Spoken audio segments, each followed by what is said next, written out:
there ain't no stopping us. Fly without boarding pass. Couldn't catch me out. Pembalap tim Red Bull KTM, Pedro Acosta, posisinya kini sedang terancam jika tak bisa bersinar di MotoGP 2025. Andai skenario itu benar terjadi, maka selanjutnya apakah KTM akan merekrut Marc Marquez? Seperti yang diketahui, Direktur Motorsport KTM Pit Bierer sudah mengancam para ridernya untuk dapat menampilkan performa terbaiknya di MotoGP 2025, termasuk Pedro Acosta. Andai Pedro Acosta tak dapat bersaing di MotoGP 2025, maka kansnya ditendang di akhir musim nanti sangatlah besar. Alasan itu mengacu pada butuhnya biaya. KTM mengontrak Acosta dengan nilai yang cukup besar. Mereka jelas membutuhkan balasan dengan penampilan yang baik juga. Dengan para pembalapnya mampu tampil baik dan bisa bersaing memperebutkan gelar juara, KTM bisa semakin mudah mendapatkan sponsor. Hal itu jelas dibutuhkan untuk membuat KTM bisa bersaing dengan tim pabrikan lain. Karena itulah Pit Bierer mengancam para ridernya untuk bisa menampilkan performa sebaik mungkin di MotoGP 2025 agar KTM bisa menjalin kerjasama dengan banyak sponsor. Masa finansial memang menjadi masalah utama KTM saat ini karena mereka tengah mengalami kesulitan dana. Dengan pembalap yang lebih baik, Anda juga mendapatkan dukungan dari mitra dan sponsor. Mereka mungkin lebih tertarik pada pembalap yang kuat daripada pemula. Dalam hal ini, sesuatu juga terjadi di sisi sponsorship kami. Terlebih Bierer dilansir dari Speedway. Kami telah mengontrak pembalap ini selama 2 tahun. Apa yang terjadi setelah itu masih harus dilihat. Jika mereka mendatangkan kesuksesan yang kita semua inginkan, harganya tidak akan semakin murah di masa mendatang, tambah Pit Bierer. Alasan yang kedua, singgung Acosta. Pit Bierer merasa KTM sudah menghadirkan motor yang dapat kompetitif. Ia pun juga merasa di ajang balapan dan olahraga lain KTM mampu bersaing, bahkan mendominasi. Kini Pit Bierer juga mau KTM bisa bersaing di MotoGP. Salah satu harapan ada di Acosta. Kami juga berhasil melakukan ini dalam olahraga lain. Yang ketiga, soal Marc Marquez. Lantas jika Acosta dipecat, apakah KTM akan merekrut Marc Marquez di MotoGP 2026? Jawabannya kemungkinan tidak, sebab Marquez sendiri sudah dikontrak Ducati hingga akhir musim 2026 nanti. Memang Marc Marquez dan Red Bull memiliki kedekatan, jadi jika ingin merekrut KTM, semua itu akan terwujud di MotoGP 2027. Itu pun jika tim pabrikan asal Australia itu masih memutuskan ikut balapan di MotoGP.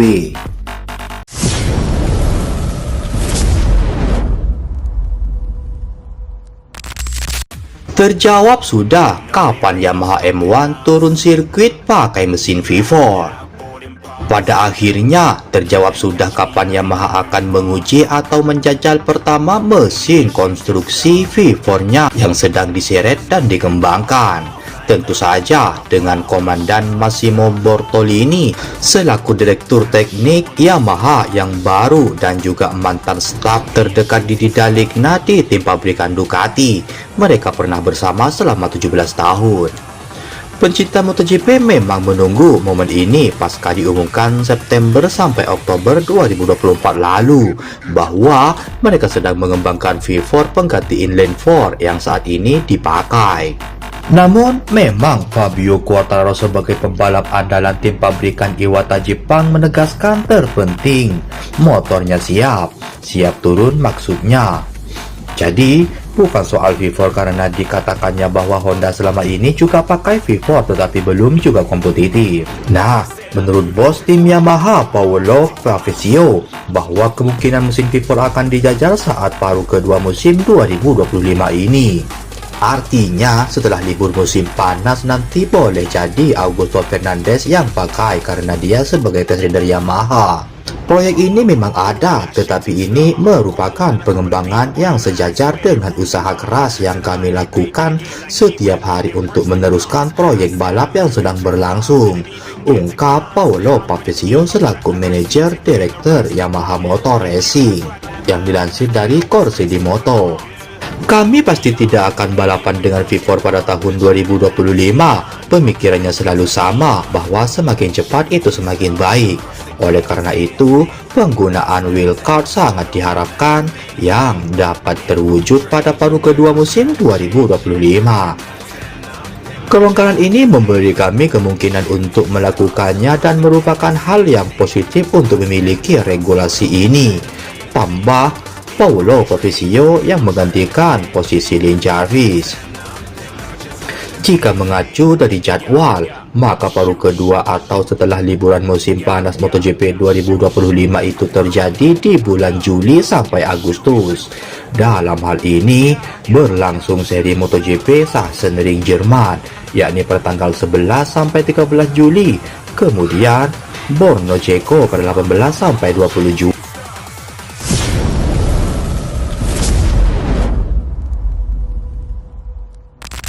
Tim Aprilia Racing Jorge Martin dianggap bukan lagi kandidat kuat juara MotoGP 2025.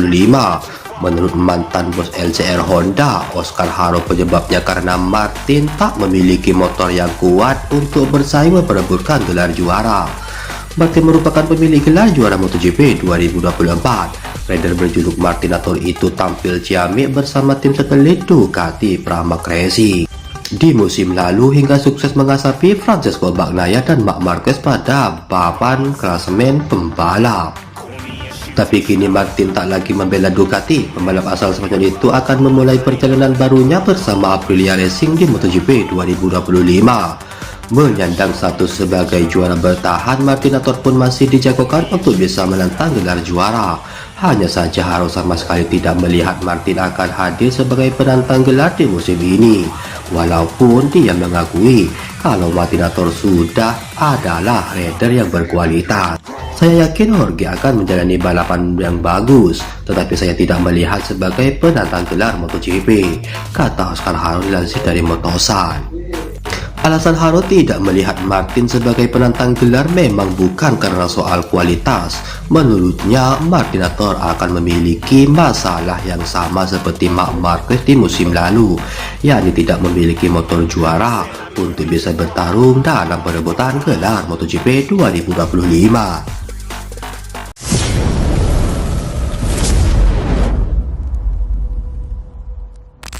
Marquez dipandang akan tampil lebih baik dibandingkan rekan setimnya, yakni Francesco Bagnaia di MotoGP 2025 ini.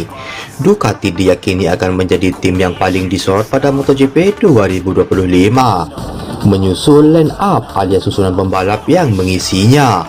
Melalui Francesco Bagnaia dan Marc Marquez, pabrikan Italia tersebut digadang-gadang akan mendominasi persaingan di kelas utama.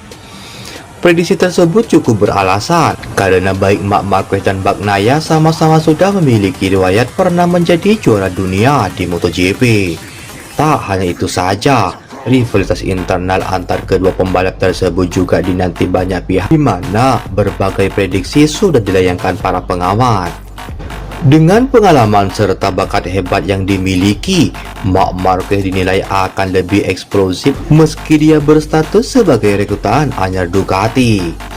Pandangan itu cukup beralasan karena rider berjuluk The Baby Alien tersebut menorehkan performa menjanjikan pada tes pramusim MotoGP 2025 yang terakhir. Sedangkan Bagnaia sendiri, dia menyudahi tes pada tengah pekan kemarin tersebut dengan berada di urutan kelima melalui gap 0,523 detik dari Marc Marquez.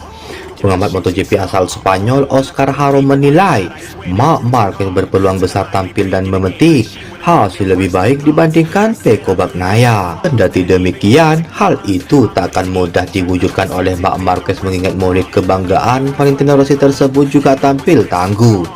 Dalam kesempatan yang sama, Oscar Haro juga merasa Marc Marquez bisa mendapatkan hasil yang lebih baik lagi pada MotoGP 2024 kemarin. Dalam kondisi yang sama, Bagnaia adalah lawan yang bagus. Dalam kondisi yang sama, Marc Marquez lebih unggul, kata Haro dilansir dari Motosan. Dan Jorge Martin memenangkan gelar juara dunia tahun lalu karena Anda harus memenangkannya dan Anda harus ada di sana.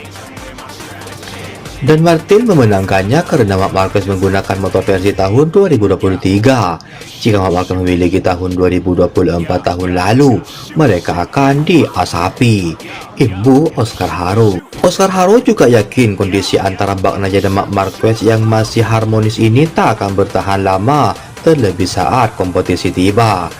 Kita lupa siapa Marc Marquez. Dia kini telah menyelesaikan pekerjaan rumahnya. Dia memahami Pecco, berteman dengan baik dengannya, pergi ke ruang pers bersamanya dan bilang kami sudah berteman. Lalu tunggu sampai hari Minggu. Itu Marc Marquez, dia yang pertama dengan selisih setengah detik. Imbu Haro.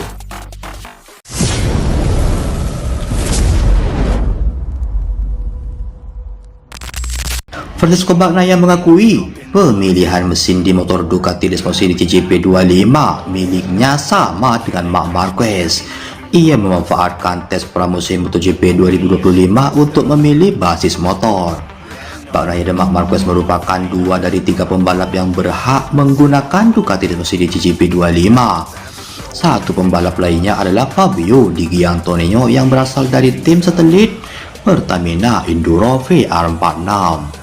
Meski demikian, para pembalap terkhusus Bagnaia dan Marc Marquez belum membuat keputusan soal motor yang akan digunakan.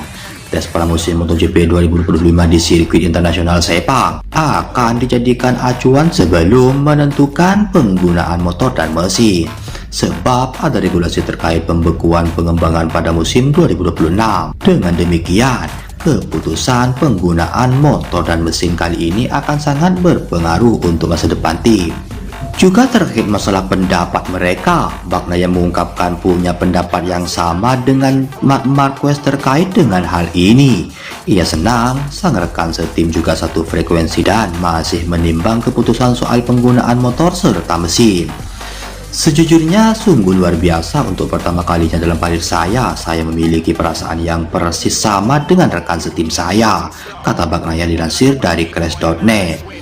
Tentang masalah bimbang, pria asal Italia itu masih bimbang akan menggunakan basis GP24 atau GP25. Ia menjelaskan cukup banyak perbedaan dari kedua motor tersebut sehingga harus dipertimbangkan lebih lanjut. Saat ini peluangnya 50-50 karena GP24 adalah basis yang fantastis dan kami semua berpikir masih ada peluang, ungkap Bagnaia. GP25 sudah sangat bagus dan cepat di lintasan lurus dan dalam akselerasi karena Anda dapat mencapai kecepatan tertinggi hanya jika motor keluar dengan baik dari tikungan, dan ini terjadi karena motornya sangat halus. Anda dapat mengatur akselerasi dengan sangat baik dengan pedal gas, ibu pria berusia 28 tahun itu. Namun dalam pengereman GP24 benar-benar luar biasa karena kami melakukan sesuatu yang luar biasa dengan pengereman, dan ini adalah sesuatu yang sulit dicapai saat ini dengan GP25, bahkan jika kami memperkecil jarak, tandasnya.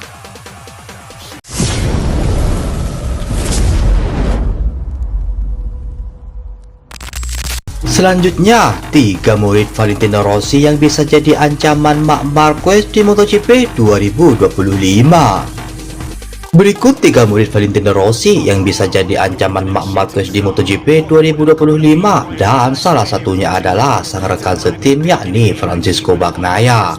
Setidaknya ada 4 murid Valentino Rossi akan tampil di MotoGP 2025. Namun, satu nama tidak bisa dikeluarkan dari daftar ini, yaitu Luca Marini yang juga adik tiri Valentino Rossi. Hal itu tidak terlepas dari penampilan Honda yang masih angin-anginan, terutama di masa pramusim. Berikut ini merupakan 3 murid Valentino Rossi yang bisa jadi ancaman bagi Marc Marquez di MotoGP 2025. 3. Marco Bezzecchi. Pembalap satu ini konsisten berada di 5 besar pada tes pramusim MotoGP 2025, terutama di Thailand. Marco Bezzecchi menggila lantaran jadi tumpuan utama di pabrikan Aprilia Racing seturut absennya Jorge Martin. Melihat potensi yang dimiliki pria asal Italia ini, Marc Marquez tentu tidak bisa tenang-tenang saja, apalagi Marco Bezzecchi kini mendapat dukungan penuh khas tim pabrikan. Kedua, Franco Morbidelli. Pembalap satu ini tampak ingin bangkit pada MotoGP 2025. Morbidelli juga cukup konsisten berada di 5 besar pada 5 hari tes pramusim. Ada satu senjata andalan pembalap asal Italia ini di MotoGP 2025. Morbidelli akan mengendarai motor Ducati Desmosed GP24 yang spesifikasinya tidak jauh berbeda dengan kendaraan milik Marc Marquez. Yang pertama, Francesco Bagnaia. Francesco Bagnaia jelas paling mungkin menjadi ancaman buat Marc Marquez di MotoGP 2025. Sebagai rekan setim, Bagnaia punya kendaraan tempur yang sama dengan pria asal Spanyol itu. Belum lagi, juara dunia MotoGP 2 kali ini bisa mengintip langsung data milik Marc Marquez. Hal tersebut tentu jadi keuntungan tersendiri. Namun dari hasil-hasil tes pramusim, Bagnaia tampak kurang menjanjikan. Bisa jadi pria berusia 28 tahun ini hanya menyembunyikan potensi yang sesungguhnya. Itulah tadi 3 murid Valentino Rossi yang bisa mengancam Marc Marquez di MotoGP 2025.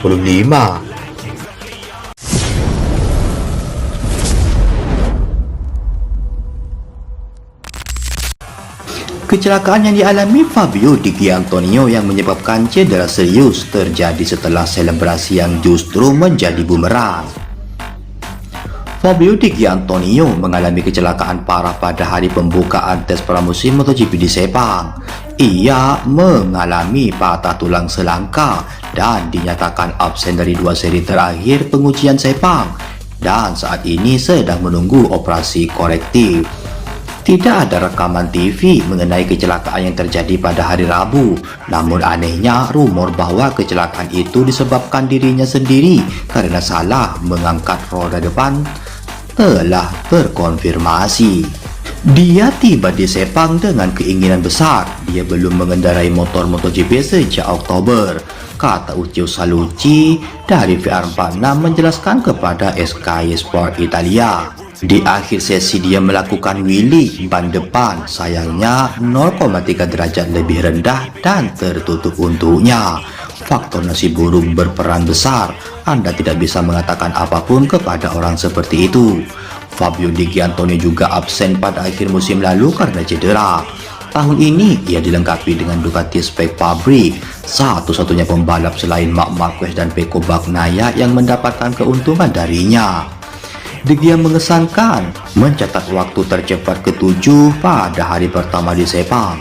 Namun kegembiraannya saat kembali ke MotoGP dan mencatatkan waktu dan impresi berakhir ketika aksi pamernya berujung buruk.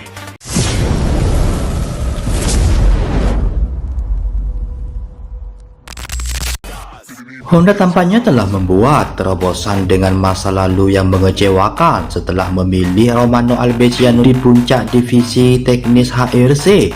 Mereka telah meluncurkan rencana untuk merombak RC213V yang masih dalam tahap embrio, tetapi telah menunjukkan pendekatan yang berbeda untuk MotoGP 2025 di Sepang.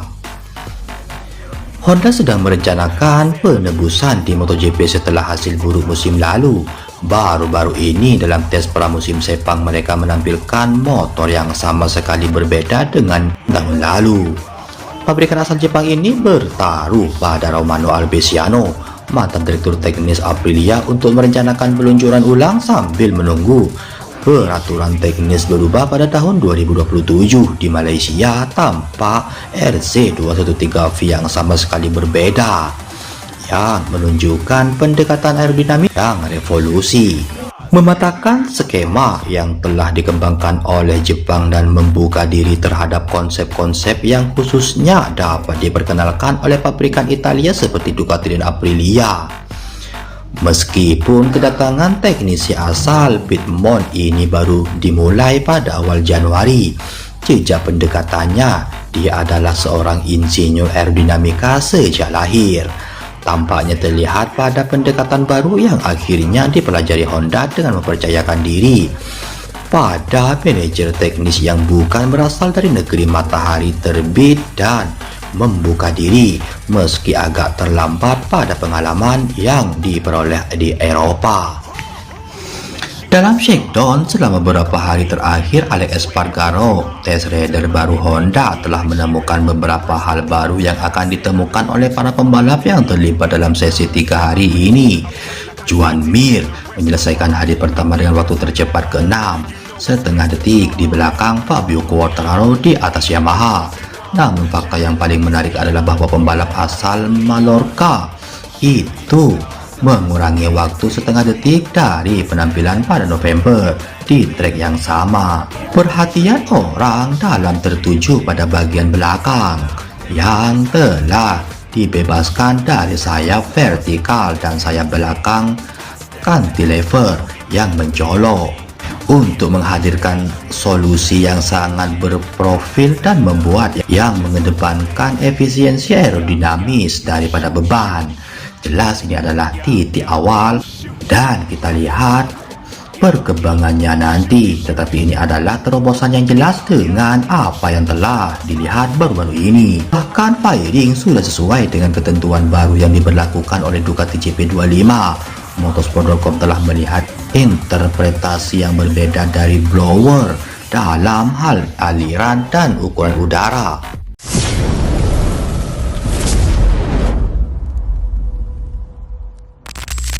Raul Fernandez menjalani operasi pada hari Kamis karena mengalami patah tulang pada jari kelingking tangan kirinya usai crash di tes MotoGP Sepang. Operasi berjalan dengan sukses dan pembalap Trackhouse ini akan dapat mengikuti uji coba pramusim berikutnya di Thailand. Pembalap Spanyol dari tim Trackhouse Aprilia ini mengalami kecelakaan parah pada hari pertama tes pramusim resmi di Sepang. Patah jari kelingking, tangan kirinya dan kakinya terbentur di sisi yang sama, di mana ia mengalami retak kecil. Setelah menjalani pemeriksaan di sirkuit Sepang, Raul Fernandez dapat melakukan perjalanan ke Barcelona pada hari Rabu malam, di mana ia mendarat pada hari Kamis pagi dan langsung menuju ke rumah sakit, di mana Dr. Javier Mir telah menunggunya. Setelah melakukan tes untuk menyingkirkan kemungkinan patah tulang lainnya, tim dokter terkemuka itu mengoperasi pembalap Trackhouse tersebut. Operasi telah sukses, dia mengalami patah tulang yang bersih tanpa pergeseran di pangkal jari kelingking tangan kiri. Mereka telah mengurangi patah tulang dan memasang peniti kecil untuk menstabilkannya, kata juru bicara pembalap. Raul akan dapat segera memulai rehabilitasi dan melakukan perjalanan ke Thailand untuk mengambil bagian dalam tes berikutnya. Idenya adalah dia akan beristirahat dalam beberapa hari dan pada hari Minggu dia akan berada di Bangkok, di mana acara peresmian musim akan diadakan dengan semua pembalap. Raul Fernandez terjatuh di tikungan 9 lintasan Malaysia dan hasil pemeriksaan medis awal menunjukkan adanya 2 patah tulang, keduanya di sisi kiri tubuhnya. Yang terparah adalah jari kelingking di tangan kirinya yang membuatnya harus pergi ke Barcelona. Tidak seperti Jorge Martin yang mengalami benturan keras di kepala dan harus menghabiskan 24 jam di rumah sakit lokal untuk menjalani observasi setelah mengalami gagal otak namun tidak sampai pingsan.